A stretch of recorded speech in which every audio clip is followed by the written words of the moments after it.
Hello, and thank you for joining us on the Stay Healthy Knoxville podcast, brought to you by Simply Physio, aimed at helping you live an enjoyable, fit, and healthy life in and around our community of Knoxville, Tennessee.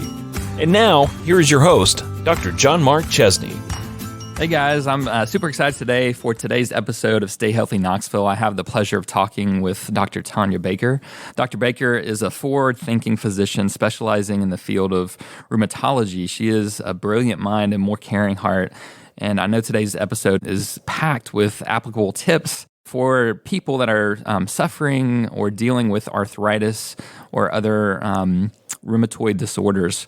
Dr. Baker, she grew up in rural Oklahoma, graduated with her bachelor's from Northwestern Oklahoma State University.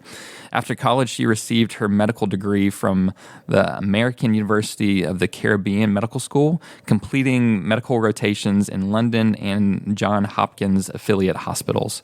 After graduating from AUC with honors, she completed an internal medicine residency at the University of Tennessee Medical Center, followed by a rheumatology fellowship at the University of Kentucky. In 2015, after completing her fellowship, she moved to Knoxville and began practicing in the field of rheumatology. And the latest update is that as of January 2022, Dr. Baker opened up her own clinic, Rheumatologic. Is that right? Rheumatologic. Rheumatologics, which I don't want to steal the thunder, but it's an outside-the-box, medical box model, which I'm sure we'll get into that on the podcast here today. But thank you. Welcome to Stay Healthy Knoxville podcast, Thank you. Dr. Baker. Thank you. I'm super excited to be here. Thank you so much. Awesome. Yeah. Well, we love to, get started just really hearing. I know we kind of rattled off just very quickly your kind of medical, went here. But I love to hear, maybe take us back to like how you even got interested into the field of medicine and kind of take us on that journey to eventually, opening up your own practice. But kind of take us back in the day. When did you realize that you wanted to maybe even get into medicine? Yeah, so that goes back pretty far, actually, dating back to probably when I was about 10 years old. In 1990, I was living in California and taking care of animals, actually. I was volunteering my time at a stable, and at that time, I wanted to be a veterinarian. So I wanted to be a doctor of animals. And that's where it initially started. And then as I got older, I got into athletics, and that was amazing. That ended up driving me to sports medicine. So I was working with the high school and doing classes through Oklahoma University to learn, sports medicine techniques. And then I became a Tae Bo instructor and personal trainer. And I loved having the ability to communicate with my patients. Oh my goodness. So that the skies were the limit for me. I actually started working as a candy striper and then a certified medical assistant.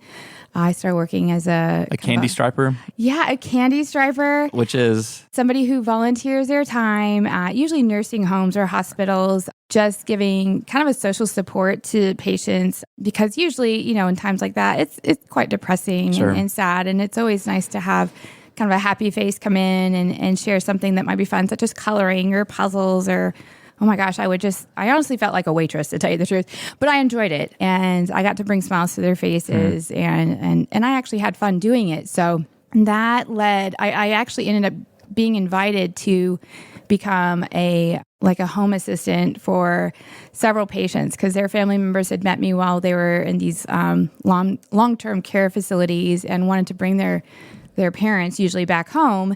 And so they would hire me, and that's what I started doing, was kind of a home health type nurse, CMA. And oh my goodness, everybody just kind of pulled me from one direction to the other. Yeah. I ended up working at Shore Medical Center out of Oklahoma, which is where I went to undergrad. And there, oh gosh, I learned everything, and I was fascinated by it. One of the nurse practitioners loved learning some of the organic chemistry with me and then learning how to apply that and use that for, medications and what have you. So it literally went from one thing to the next. The thing that I did learn is that I wanted to have the ability to communicate with my patients and help them in whatever way I could. I was fascinated with the body. I always did well in human anatomy and in science type courses. So that was where I was guided. And one of the chiropractors, Dr. Bogdanovich, he kind of took me under his wing and he's like, oh, you would love this. And so I actually had a full ride scholarship at Parker Chiropractic out of Dallas. Interesting. And I was waiting to do that and working at McBride Orthopedic Center in Oklahoma City, which was new. It was a brand new facility. It was all orthopedic physicians. And they took me underneath their wings and oh my gosh, they were like, oh, you're going to get so bored with chiropractic care. You should go into medical school and become an orthopedic surgeon. So I did. I thought I wanted to be an orthopedic surgeon, ended up dropping, my scholarship, applying for AUC, getting in, traveling. And then once I got to Johns Hopkins, Dr. Norman D., he was born on D-Day and he was Asian. But anyway, he was like, you just have this natural inquisitive nature about you. And I don't know that surgery day in, day out is going to be appetizing to you for the rest of your life. Sure. So he set up rotations for me to work with Dr. Sham. I call him Dr. Sham Wow because he's still to this day, I believe he's still practicing rheumatology and he's probably like 90 at this point. And Dr. Sham Wow just was fascinating to me. He had such a compassion for his patients, and that was in 2007-ish. And so some of the newer autoimmune medications that we have that are called biologics had just come out in 1990, and people really didn't start using that until 1995 because they were big, scary drugs. But to see him utilizing that and seeing how the patients responded to that in such a positive way, like their lives were just completely changed by the revolution of these new medications, and seeing what he could do to participate, not only helping patients with getting onto the right medications, but he also focused on more of the holistic part of taking care of the patient. So he would talk to them about dietary modification, exercise, lifestyle, as well as stress management. And we really never got a lot of training in any of those in medical school, unfortunately, despite the fact that those are like the basics to just having a healthy life. And so I wanted that. I was intrigued by all of the complex, disease cases. I am so sorry, my phone's ringing. And he became kind of the Sherlock Holmes of medicine. And so that's when that term was kind of coined in me about rheumatologists. And I wanted to be that person because I love digging. I love figuring out what's going on, getting to the bottom of it, and then treating that.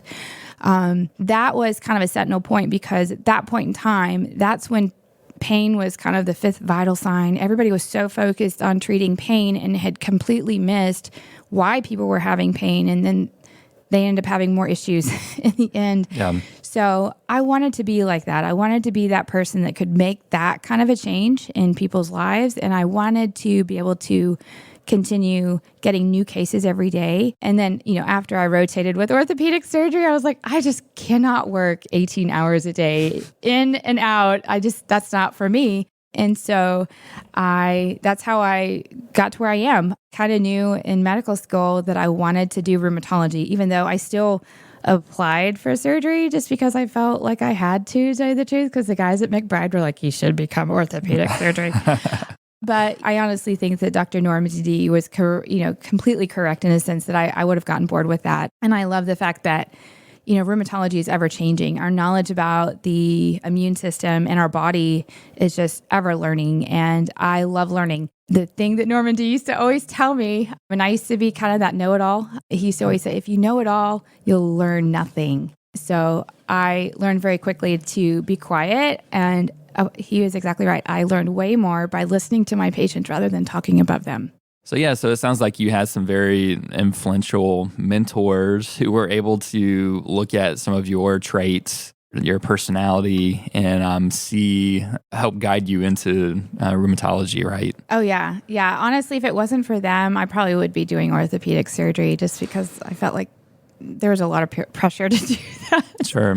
But it's not that I wouldn't enjoy, because I actually still like doing procedures, but really getting the time to spend with my patients was far more important. In orthopedic surgery, they see their patients, they do surgery, and then you see them in follow-up, but you don't ever get to live their life with them. Yeah. And I saw that even after they have surgery, they're probably going to need other procedures eventually for many reasons. And I wanted to be the reason why not to, other than why to get surgery. Surgery is fine, and some people definitely have to have it. But I have definitely learned to become a lot more proactive and preventative in just overall health. There's just not enough time in a lot of physicians' schedules to talk to patients about things that they could be doing to prevent surgery. And yeah, I just couldn't be the person to encourage patients to say, oh yeah, you need surgery, when I'm like, hey, how can we prevent this from happening? I definitely wouldn't make any money as an orthopedic surgeon.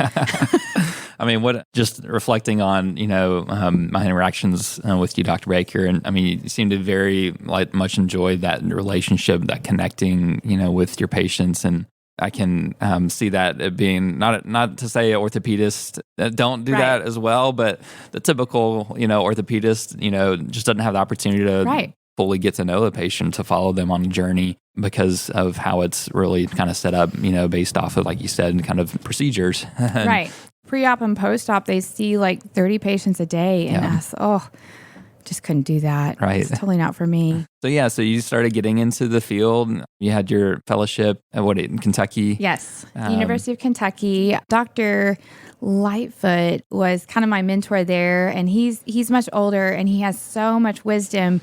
And Dr. Klippel, actually here in Knoxville, also helped to mentor me. And the thing that I really love about those older mentors are the fact that they've seen where rheumatology has come from. They've seen where we really didn't have much for patients, 30 years ago, 40 years ago, and yet they tried to help the patient in whatever way they could, even though we didn't have any guidelines at that time really set in stone. Was that around when the field started developing there? I mean, so the field of rheumatology, I honestly feel like it started really developing in 1980. Okay. So the biologics came out in 1990. So about 10 years before they officially came out, that's when they really started pushing for research. And so up until 1990, I mean, I still laugh. I was at Rheumatology Consultants until December 31st, and I had patients that I had inherited that were still on like 6 grams of aspirin. They used to literally say, titrate your aspirin up until your ears start ringing. That was actually what they would recommend for patients as their treatment. And I just think about that now, and I'm like, oh my gosh, think of how many GI bleeds and kidney failures we had from that, but we didn't have a lot. Yeah.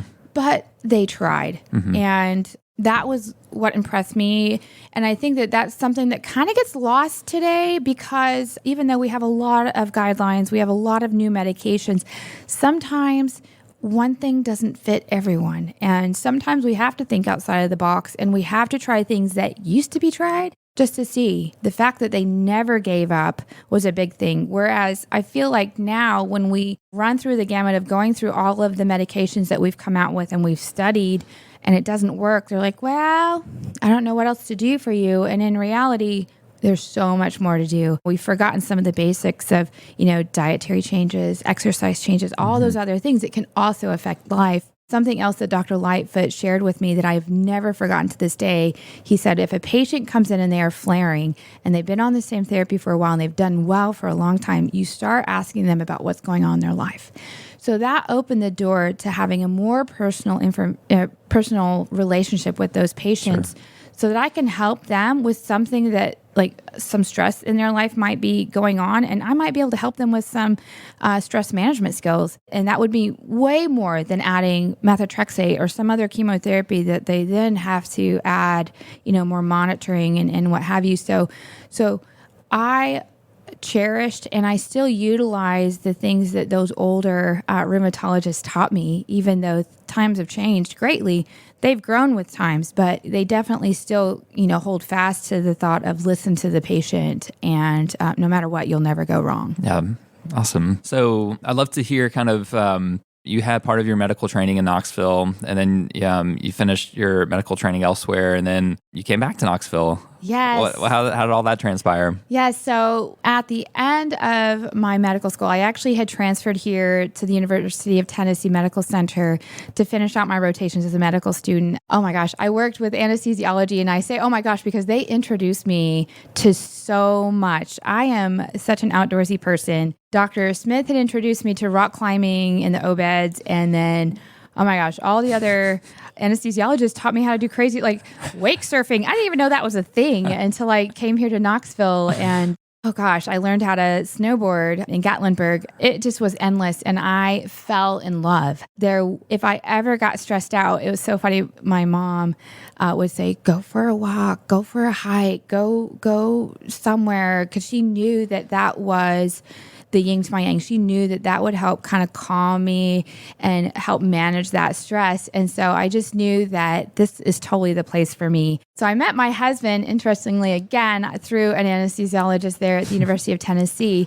And he was actually living in Chattanooga at the time. And so, and his family all lives down there. So this just seemed like the logical place to be, honestly. Awesome. So you came back here in 2015, right? Yes. And then started working for Rheumatology consultants. And I love maybe fast forward a bit because I know that you've opened up your practice now, and maybe let our listeners know kind of why did you decide to go out on your own? I mean, that's a big step. A huge step. It's kind of counter to what a lot of, you kind of hear all these kind of small independent practices getting bought out by bigger, hospital systems and bigger systems. And here, you've done the opposite and created a small little independent clinic. So I'd love to hear kind of take us on that journey a bit of why I made the move. Why you made the move, what really motivated you to do that.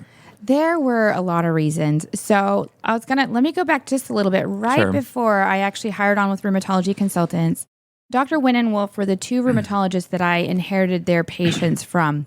They were the ones in the very beginning that said, we are losing our time with patients because of healthcare, the demands of commercial insurance, the demands of Medicare, and the way that it's headed, patients will no longer be able to see their doctor anymore. You need to start thinking, they would call it concierge medicine. You need to start thinking about concierge medicine. And at that time, it was just, cash payment. And it was so selfish for doctors to think about going to cash payment because only the elite could afford that and what have you. But that's where they put the little bug in my ear. And I started really listening and watching how all of these newer requirements came out from Medicare and then Obamacare, all sorts of things that actually started cutting away and chipping away the time that I had with my patient. But nonetheless, I still endured. I still picked up both of those retiring physicians' practices. And initially, my time, I had quite a bit more time just because they had kind of thinned out their practices already a little bit. And so I was able to spend time with the patients and then get them on the proper therapy. And honestly, that just took time. And in spending the longer amount of time with my patients, I learned more about them and I learned how to better treat them. Some of them, it was when I brought up the topic of, okay, well, what does your diet look like? That was a big thing. They'd never been asked about that before. And so they loved it. And then kind of rumors spread, not rumors, but I guess it was kind of good rumors because then people started saying, hey, go talk to Dr. Baker if you're not getting the answers you want, or, you're kind of at a plateau and can't get any better despite being on, full course treatment. And so that grew. And as that grew and I gained a lot more new patients and my new patient wait list, started getting really booked out to months. And then being able to see my new patients back in a reasonable amount of time ended up getting stretched out to 3, 4, 6 months, which is not ideal when I'm trying to get somebody under control in this whole, we call it treat to target. It's a movement by rheumatology about almost 10 years ago now, whereas the idea is we make changes today to get the patient in remission within 3 months. And that means you better be close knit to them. You better be seeing them frequently early on in order to get to that without just shutting down their immune system entirely. And so I say all that because I was running out of time with my patients. My schedule became super booked. I no longer had any time to talk to my patients. And their expectations didn't change at all. Their expectations was that I would still continue to spend 30, 45 minutes with them, and I couldn't. And what ended up happening was that I would spend all of my time with the patient, and then all of the required documentation would wait until bedtime, and that time was taken away from my family. So then I would do it I would work on my documentation from 11 p.m. until 2 a.m. So it cut into my sleep, and I was like a hamster wheel. I was going crazy. I was super frustrated. I couldn't do what I wanted to do with my patients. I didn't have the time with my patients. I didn't have the time with my family. And a lot of my patients have grown to become my family, to tell you. And they could see that. They could see my frustration. They could see my exhaustion. And not all of them, but the people that grew to know me and were genuinely interested in my well-being could see that I was just tiring out. And so when I started looking at other options, such as direct care, and I started learning about direct care, again, it used to be termed as concierge, and I've learned that there's a difference between that. I learned that I can change that. I have the power to change that. And in being able to still provide for my patients and be able to chisel out time in my day in case they flared. And that was another problem while I was at Rheumatology Consultants. If my patients flared, I couldn't see them. And I know my patients better than anybody else. And so they would get frustrated. I would get frustrated. And so direct care just seemed to make the most sense. Sure. And it just made the most sense for not just me, but my patients, my family, all around. And so I started praying about it. And in church, we had started talking about the book of Matthew, and over and over, I felt like Jesus was just coming to me saying, are you going to listen to me? Are you ready? I felt like he was sitting at my tax table saying, are you ready to just follow me and believe in me and have faith in me and know that I have your back and I'm going to take care of you? And so I just said, okay, I think this is where I need to go. And oh my gosh, that was hard. That was very hard. I obviously had already looked at my other options as far as billing and all that other stuff. But when I started thinking about billing again, all the documentation with billing came back and all of that time requirement and taken away from, I was like, that's not where it's at. That's the problem with our current healthcare, is that all of the requirements that we have to have, it's no longer between the physician and the patient anymore. It's about making sure you spend 75% of your time documenting so that you can get reimbursed properly in a good amount of time. And so I was like, that's not for me. And this direct care is totally where I want to be. And so when I started looking into that, some of the things that were important to me was being able to provide for people who don't have the means to do that. And some people think of direct care and cash pay as unaffordable because some people still have to pay for their insurance and some people still have high deductibles and all sorts of stuff. And they're like, how can I do that? How can I pay you and pay my high deductible and everything else? But I was volunteering for Interfaith Clinic, and that's a free medical clinic for people who don't have insurance, who usually still work. So I came up with kind of an algorithm and a way that would work for both those patients and my current patients that wouldn't steal, obviously, their pocketbook and allow me to still spend time with my patients. And so that was a huge leap of faith. And honestly, it has been such a blessing. I love the fact that I can, if a patient's like, hey, I can't come in. I had somebody text this morning, I can't come in today at 11. Do you mind if I move it to 1 o'clock? I was like, sure. Mm-hmm. It was so easy for me to do that. And it's just been amazing. My office is just like a home. So when people walk in, they feel like they're right at home. I want them to be comfortable. I want them to feel like they can talk to me about whatever they want to talk to me. And I love that. I love being able to help them in whatever way I can, whether it's emotional help, physical help, spiritual help. I'm by far I don't know everything about everything, but I am definitely the type of person to never stop trying to help in whatever way I can. Yeah, thank you for sharing, Dr. Baker, too, and your story and your journey. And, I identify with, a lot with what you say. And unfortunately, just having interviewed, a number of other, medical professionals, like that's your stories, replicated in others, too, with just how the medical system can come at odds with why you got into the field in the first place. And when those come to odds, then you just have a decision to make. Am I just going to kind of, let my purpose, kind of cast that aside and just kind of do what I'm doing the best that I can? Or do I look kind of beyond the regular kind of system and see if I can find a better way that doesn't require you to sacrifice, your livelihood, Time, your family, yeah. but also still meet a need in a unique way for patients who desire that. So yeah, thank you for taking that leap of faith. I know you're serving and creating opportunity for people who have, are getting disappointed and aren't finding that their needs are being met in the current, regular model. Yeah. I love maybe just for our listeners, the idea of concierge medicine, I think is something that people have probably heard of, to some degree. When we start talking about direct pay, the difference is probably a newer term for a lot of people. How would you, if somebody, a neighbor, somebody was asking, or somebody at church, how would you describe to them the difference, kind of what your practice is, kind of how it's set up, just kind of a simple explanation that somebody can understand? Okay, so this is probably the best way for me to explain it is, so here in Knoxville, concierge medicine, those physicians pay an additional fee on top of patients still paying their co-pays and whatever else. The physician gives the patient 24/7 access to their physician, but the patient still pays their co-pays. Everything still goes through insurance, and it's still just like a normal healthcare type practice. And the physician is actually still tied to everything that the insurance says that they can and can't do. But the patient pays an additional amount of money, usually per year, just to have that direct access and longer visits with their doctor. So direct care means that the relationship between the physician and the patient is just that. It is only between the physician and the patient.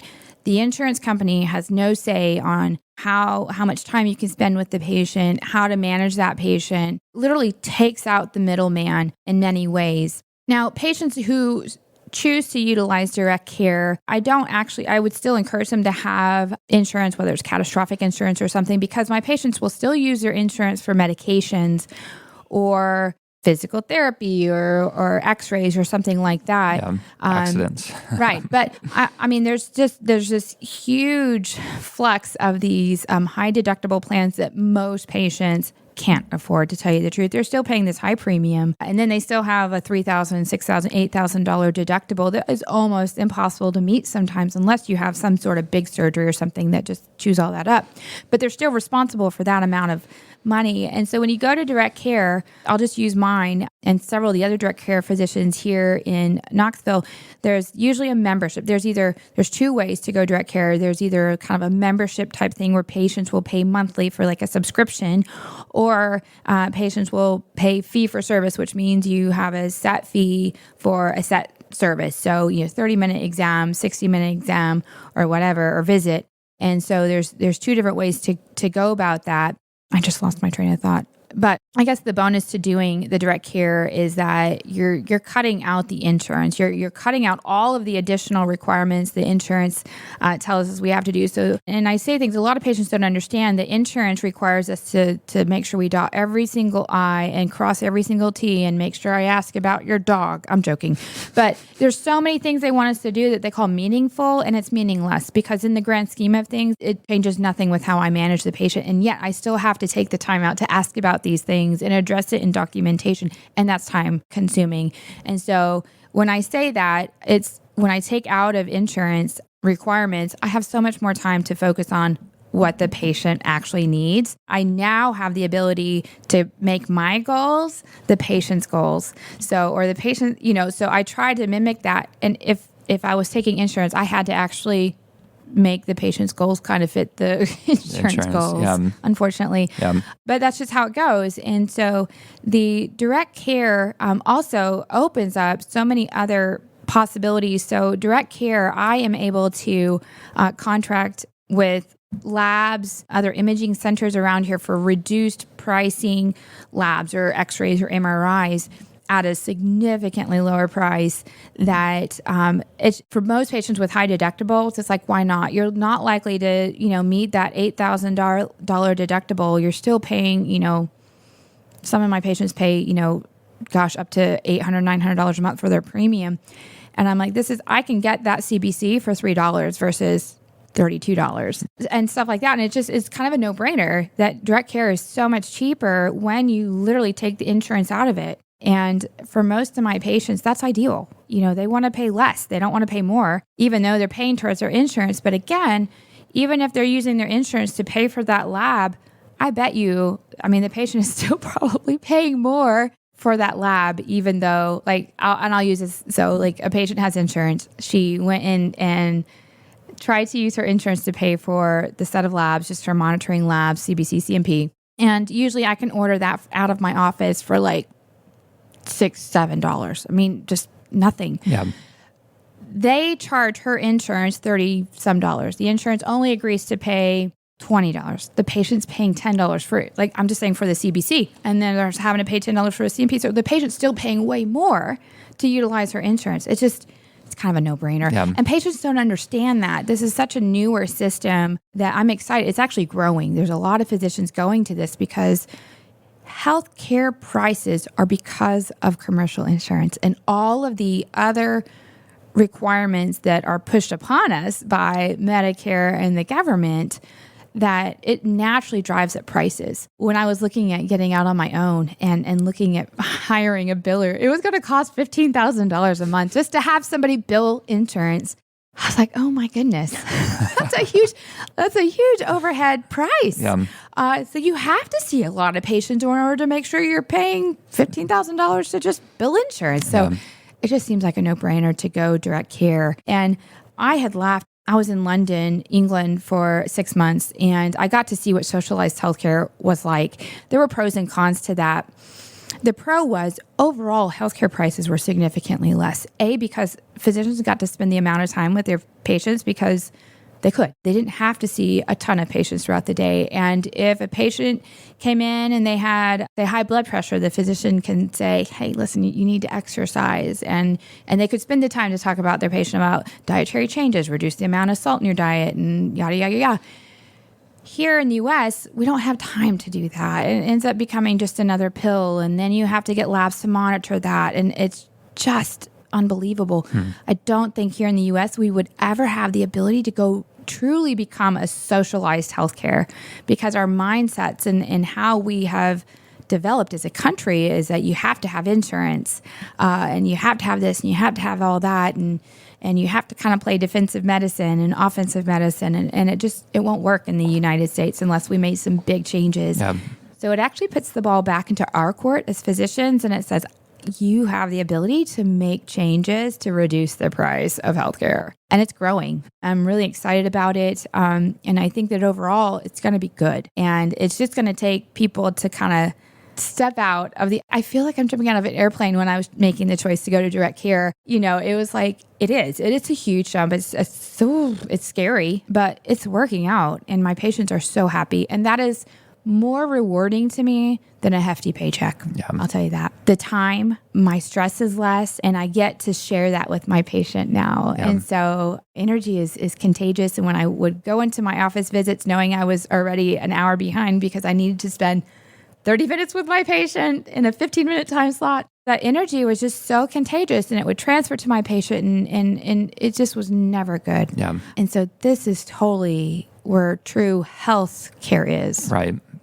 Yeah. Well, that's not, yeah. Thanks again for sharing. I know that, even in the field, there's a lot of similarities just across the board in healthcare. And, my experience before, starting Simply Physio was just very much identify with kind of my satisfaction in my work was starting to dwindle. And I think in the moment I didn't fully realize it until once I started practicing in the model that I really wanted to. Like when that came back, I was like, wow, I've kind of been in this kind of down state, right? And where previously it's my purpose is to manage a busy list. Yep. And if at the end of the day, I only have an additional hour of paperwork, it's been a good day. Yeah. Right. And how in the world is that a metric of like success and how I'm defining how successful the day was when it's on like that I can leave at a reasonable time and only have an extra hour of paperwork. It's been a good day. It's like, what? That's not why. That's what happened. Exactly. That's not why, I or you or anybody in the medical field, got into the profession is to define a successful day in those terms. So thank you for, what you're doing. And I know practice is new, exciting, but I know it's a value and will continue to be. So thank you for, taking that step. I know it's a big step to take, but thank you for taking, that step. And I'm sure as you continue working in that, you'll kind of reap, patients will, you will, but you will reap the rewards for that. So we're going to take a break here, a word from our sponsor, and then come back. We're going to talk specifically about arthritis. Perfect. And get into some of your questions around the topic of arthritis. Stay Healthy Knoxville is sponsored by Simply Physio, a physio clinic that equips and empowers you to live your life to the fullest so that you can enjoy the things you love to do and be the person you are made to be. Simply Physio specializes in helping people get back to a healthy and active lifestyle, living free from pain and medication and avoiding unnecessary surgery. Stay tuned until the end of the episode to receive a special gift from Simply Physio and enjoy listening to the rest of the episode. All right, guys, welcome back to Stay Healthy Knoxville on the episode here with Dr. Tonya Baker. Hello. Hello. We are proceeding into the episode talking more specifically about arthritis. And so, I would love to start off on, most people have some understanding of arthritis, but if we're talking about the differences between even just rheumatoid arthritis and osteoarthritis. Yeah, so arthritis is a very broad term, and by definition, it means inflammation within a joint. We have since learned that sometimes not all arthritis is inflammatory in nature. And so as a rheumatologist, we typically divide osteoarthritis and rheumatoid arthritis by saying that rheumatoid arthritis tends to be more autoimmune in nature. It tends to be more inflammatory in nature, whereas osteoarthritis tends to be more wear and tear or degenerative type arthritis. So normal wear and tear of the joint versus your immune system attacking the joint. That's the big difference between osteoarthritis and rheumatoid arthritis. All right. And then as with your practice, you see both. I see both. Correct? Yeah. A lot of times patients with inflammatory arthritis end up with secondary osteoarthritis. So anything that can destroy the joint or the basic architecture of the joint will cause it to prematurely break down, and that is called osteoarthritis. I do see patients who have just osteoarthritis. There are other forms of osteoarthritis that tend to be genetic in nature and can be somewhat problematic. There's also, more rarely, an inflammatory osteoarthritis that can be quite erosive and deforming, but that's very rare. But I definitely see both. And on average, osteoarthritis is far more common than rheumatoid. We see osteoarthritis in about 1 in every 4 Americans, whereas rheumatoid arthritis is about 1% of the patient population. Okay. Far more rare. The big difference is rheumatologists tend to usually focus more on rheumatoid patients because that can be very deforming, debilitating, and can ultimately lead to complete loss of function of a joint if you don't get it under control. Whereas osteoarthritis, it tends to have kind of a constant degradation with activity or what have you, and it doesn't tend to knock you out of the playing field, essentially. So you can still do the things that you want to. It may cause a little bit of pain or stiffness afterwards, but it's not usually going to be debilitating. Sure. Now, you mentioned a rheumatoid patient. Yes. So how would you define a rheumatoid patient? So everything that we do in rheumatology is clinically based. So it's a clinical syndrome of bilateral symmetric, so both hands, same exact joint, mirror image, small joint inflammation. Rheumatoid arthritis is an autoimmune disease that usually attacks the mirror image. So if it's your right thumb is being affected, your left thumb is going to be affected at the same exact joint. It's completely mirror image. That tends to be autoimmune in nature. And so we have to treat the underlying immune system to get that under control. Oftentimes we have to use what's called chemotherapy, which is the same term for cancer treatment. And that's because we're using actually some of the same medications to modulate the immune system. We do that just a little. We use the same medications at significantly lower dosages to just pause it. I say, oh, I'm going to use this. Methotrexate by far is the most common medication we use for rheumatoid. I use methotrexate, just pause the immune system 1 day a week, and then I'll let your immune system kick back in and go. But if we don't treat the immune system in rheumatoid arthritis, it can knock you down. Rheumatoid arthritis, because it's autoimmune, after it's done affecting the joints, it can go on to affect other organs of the body, and that's completely irreversible. The damage that's done by rheumatoid arthritis is completely irreversible and can be fast. And that's the scare with rheumatoid arthritis. That's why we came up with this treat to target, get them in, make changes today to try to get them into remission within 3 months, rather than the old theory, which was let's start something, watch and wait for 3 to 6 months and see if it becomes fully effective.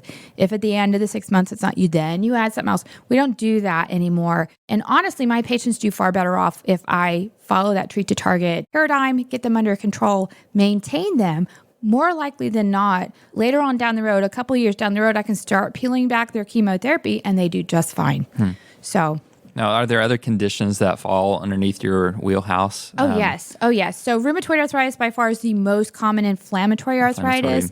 Probably in East Tennessee, I would have to say psoriatic arthritis is a little bit behind that, followed by, psoriasis is mostly skin disease, but it is associated with the psoriatic arthritis. Yeah.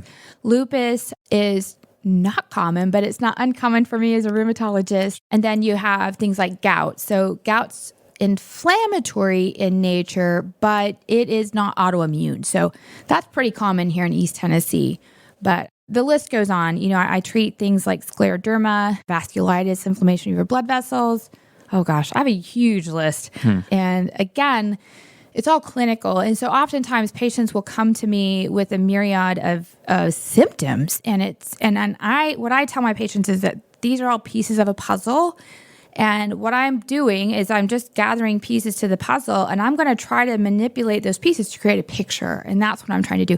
I usually, 9 times out of 10, can't create a picture within the first 3 months. But usually by the end of the year, I can start to put pieces together and define a diagnosis. So that's why it's so important for us as rheumatologists to have this tight-knit relationship with our patients, because I have to know. I tell my patients, I want you to call me. Something happens and you're like, I don't know if this, I don't care if you let me figure it out. Let me do the worrying. Just tell me. And that way I may or may not need that piece of puzzle, but I'd like to have it in case I get to the final picture and I'm like, just something's missing here. That might be what I need. And so it's important, again, the time that we spend with our patients is by far going to help us get the diagnosis. Sure. With the condition, most of these conditions, not osteoarthritis, but is more of a genetic. Correct. So case. Most of the autoimmune diseases tend to be more genetic or familial, and they tend to be seen in kind of younger patients, women more so than men. Again, there's some correlation with estrogen and hormonal effects. And so when I'm dealing with inflammatory versus non-inflammatory arthritis, usually inflammatory arthritis tends to be more genetic. So that even includes gout. So gout's inflammatory, and again, it's something we see in the family. So with most of these conditions, then there's not necessarily a cure. Right. Correct. It's more managed. Right. Treatment. I would be interested in how would you define a successfully managed case? I tell my patients, your goal is my goal. And so if my patients say, I want to be able to get up in the morning, make my coffee without having difficulty picking up my coffee cup or pouring my milk into my coffee, that's my goal. My goal ultimately is to keep them functioning in whatever way or fashion. My other goal is to also prevent damage. So inflammatory arthritis causes damage to the joint if we don't get it under control. And so my goal is going to be, let's get whatever is causing that inflammation under control so that you don't acquire that damage, because it's the damage that's going to cause lifelong pain. It's the damage that we're going to have a harder time dealing with as we go down the road. And there's so many things that we can incorporate into that to assist with treatment. But again, it comes down to inflammatory, non-inflammatory, and kind of what the patient wants and needs and preventing damage. Sure. Yeah, and understand there's definitely a place and a need for medication, injections, infusions, medical management. Are there other things that people can do that can help aid in their management? Yes. In fact, and we don't spend enough time talking about dietary modification and or exercise. Your body is meant to move. And one of the old school train of thoughts when it came to inflammatory arthritis is you need to sit, you need to lay down, you need to rest and not do anything. We have completely found that was the worst thing we could do for our patients a long time ago, because if you don't use it, you lose it. Muscles, joints, your brain, anything requires use and function. And so I always tell my patients, I want you to keep moving, even if it hurts. I mean, if it's like excruciating, obviously, I want you to let me know because it should not be like that. Mm-hmm. But I want you to be able to keep moving. And if you feel like you need to stop, take a break, try to do something else. But I want you to keep moving and working. Dietary modification is huge. In the Western world and the busyness of life, it is so easy to get fast food and to not watch what we eat. But our bodies are meant to eat whole foods, fresh vegetables, fresh fruits. We're not meant to eat french fries and hamburgers and all that other good stuff that is so palatable, but it's honestly not good for our system. And so there's been this movement towards an anti-inflammatory diet. And the research on that is actually questionable. But one of the diets that we have found to be pretty healthy and probably the most anti-inflammatory is the Mediterranean diet. And the important parts of the Mediterranean diet is that you limit red meats. You use olive oil, which contains oleocanthal. That is that works kind of like an anti-inflammatory. So it kind of works like ibuprofen, interestingly. And they eat a lot of olive oil in the Mediterranean location. And it also incorporates, again, fresh fruits, fresh vegetables, nothing that's really processed. It limits sugar. It limits and actually almost completely avoids all artificial sweeteners and things that our body was not meant to use or break down. When they did, studies in the world and looked at the places that had like the longest living and healthiest people, these are called the blue regions. Again, it tends to be the same places, the Mediterranean and, certain areas, Loma Linda in California. And so it was fascinating. And when they looked at their diet, it was the diet that changed things. And honestly, when we've done lots of studies on what's more important, diet or exercise, the only thing that reduced arthritis, both inflammatory arthritis, osteoarthritis, wear and tear arthritis, was actually diet modification. So they had 3 arms. They had a diet modification, a diet and exercise modification, and an exercise. The only 2 groups that changed or improved were the dietary changes. So that just tells us that your diet is far more important than getting out and exercise. And that's why I always tell my patients, I would rather you eat better, spend more time getting good food than working on your elliptical 2 hours a day. Yeah. You're just what you're going to get out of that training for 2 hours, is not going to really help you. You're probably doing more damage. But some of the bigger things that people don't realize is that your joints need water. And so one of the, when I was looking at all the research and stuff, one of the fastest ways that you could reduce inflammation is by drinking water. It helps to flush some of the natural byproducts and metabolic products that we create when we're breaking down our food and other cellular metabolism. We create these things that are called free radicals, and those tend to create oxidative stress. That's an oxidative stress that tends to be inflammatory. So the anti-inflammatory diet focuses on antioxidant-rich foods that will neutralize all of those free radicals. And that's ultimately what it comes down to. Yeah. There are so many things about dietary modification that I love to talk about. There are 3 things that are so questionable today that people argue about as to whether it's anti-inflammatory or inflammatory or what. So dairy in the Mediterranean diet, and also, the Food and Drug Administration, part of our, we used to use a pyramid as far as our nutrition and how much of what we should get. Well, they incorporated dairy into that. And in the Mediterranean diet, they do use dairy. They use cheeses and stuff. But dairy has also gotten a bad name and a bad rap as being considered inflammatory. And in some patients, the casein protein can be quite inflammatory. So that's one thing. The other thing is the nightshades. So in the Mediterranean diet, they use nightshades crazy. But nightshades also get a bad rap as being as being inflammatory. And then what's the third one? I just had the two, the dairy, nightshades. Oh, wheat. So Gluten. So in the Mediterranean diet, they have whole grains and they incorporate wheat and barley and all that stuff that has gluten, but gluten has gotten a bad rap. So what I tend to do with my patients is I talk about whole fruits, whole vegetables, good wholesome foods that are not processed. Fish is another big thing. It has a lot of omega-3s in it. Again, that tends to be an antioxidant. And we don't eat enough fish here in the United States, but the Mediterranean Sea, they do, obviously. It's a lot easier to get fish there than it is to get your grass-fed beef. But say you should eat like 2 to 3 ounces of fish like twice a week. And honestly, that's not a lot. Like most people think I need to be eating that every day. They really don't. Chicken is just as good, and those types of wholesome foods that aren't high in what we call trans fat. And so again, it just comes back down to being an antioxidant.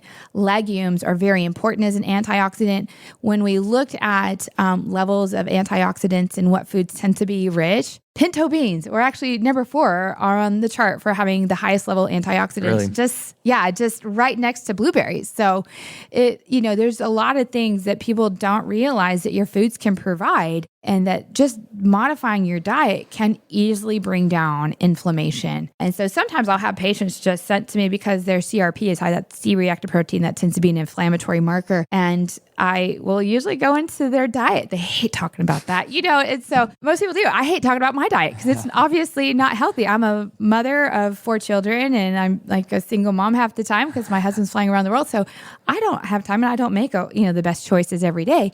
But I know that if I want to start feeling better, I increase my water intake, eat some more, beans and fresh fruits and vegetables, and I would probably be better off in the long run. So I get it. And it's not easy to change your diet. And I hate calling it diet because it just gets such a bad rap. But it really is. It's just how you eat. What I tell my patients is like, I'm not going to tell you to cut out simple sugars. I get it. I am a sweet freak. But limit it or try to find an alternative for it. So an alternative for me would be grapes. Those are nice and sweet. They're full of a lot of water, very healthy, very filling, and they have great antioxidants. So that's what I tell my patients. Yeah, find good replacements in that way. Yeah, there's so many options out there. And, everything has come out as organic. But, like I tell my mom, like those organic cookies are not healthy, Mom. Like, this is not healthy. Like, it's, even though it's, so if you could find alternative ways to get something that gives you that crunch or whatever, you'd be best served with that. Yeah. Satisfy that sweet tooth just a little bit, or the crunch. There's different things that everybody has their craving for, but there's always an alternative option. Definitely. Well, that's thank you for sharing too. That's a lot of great tips and recommendations, some steps that people can take. Some active steps where they can participate in their care, and when and if they have the capacity to want to kind of make those other changes. It's helpful, I'm sure, for yourself to help, to have time to help kind of guide somebody, or even just to bring it up, right? Right. It's like, this isn't all that we are left to do. We can also explore these some lifestyle changes, which, does take a level of commitment. But if you're willing to kind of make some small changes, let's see if we can just kind of explore this route and kind of get both in our favor, right? Mm-hmm. Yeah. And it's been amazing. It does take a little bit of time, but I tell my patients it's kind of like watching the grass grow. If you sat and watched the grass grow, you're never going to see it grow. But if you take a step back and you come back to that, and you're going to be like, wow, the grass really did grow after, a week or whatever. Same thing happens with dietary modifications, lifestyle modifications. It's not something you truly see, but if you get into that habit, and then you go on vacation and you happen to fall out of that habit, you realize how crummy you feel, how much more tired you are, and just run down and bloated and all sorts of other stuff that we normally, before we made modification, we thought that was normal, and it's not. So it's really cool to see that. Yeah, awesome. We got a few questions here that I ask all our guests here at the end. A little bit of Knoxville, East Tennessee flair. So the first question, Dr. Baker, is tell us something that's on your bucket list around Knoxville, East Tennessee that you've been wanting to do. Oh my goodness. Probably Oh my gosh, I'd love to try wake surfing again. I got to go out once and I watched a lot of people do it and I tried it, but I want to try that again. Yeah. I think that would be really fun. Yeah, I've never tried, but it looks a lot of fun, and I've talked to the people that have, and so that's one thing I'm hoping to check off this summer. Yeah, and the other thing I was thinking was rock climbing. We actually have a rock climbing wall in our garage. Wow. But I'm just too lazy to use it. Or I'm, having to belay my children, and that's boring. But, I was like, maybe I can practice and build my upper arm strength and get better at that. But I'm like, no, I'd be best served relying on my thighs because they're a lot heftier, I guess. There you go. What about favorite place to explore outside around Knoxville when you got some time, want some fresh air? Oh my gosh, I love to go up towards the Obeds, the place that's north, almost to Oak Ridge. Oh, not the Obeds. The Frozen Head? No. My gosh. Audie Smith created trails, bike trails, and I like to go to the Arboretum. Hall Ridge. Yes, Hall Ridge. I love that place. And they have a nice little sidewalk that you can ride your bike on or whatever. And so on the river there. Yes. It's so pretty. It's so quiet and quaint. I love that. It's just so peaceful. It would be nice to go without my children. I love my children, but they're just so loud. Shh. Is there any fish out there? People are trying to go fishing and they're not catching anything. I'm so sorry, but it is beautiful out there, and there's so many trails. You could just get lost in that. Yeah. In fact, we did get lost once, and it was just me and my 4 kids. And it started raining, and they cried. It was very sad, but fun. I mean, there's just so much. But you made it out. Oh yes, and I love horseback riding. I have 3 horses going up to. Is it North Lake? North. I'm really bad with names. Beautiful, and it's shaded. So in the summertime, that's probably one of my favorite pastimes is being horseback on my boys. Nice. So nice.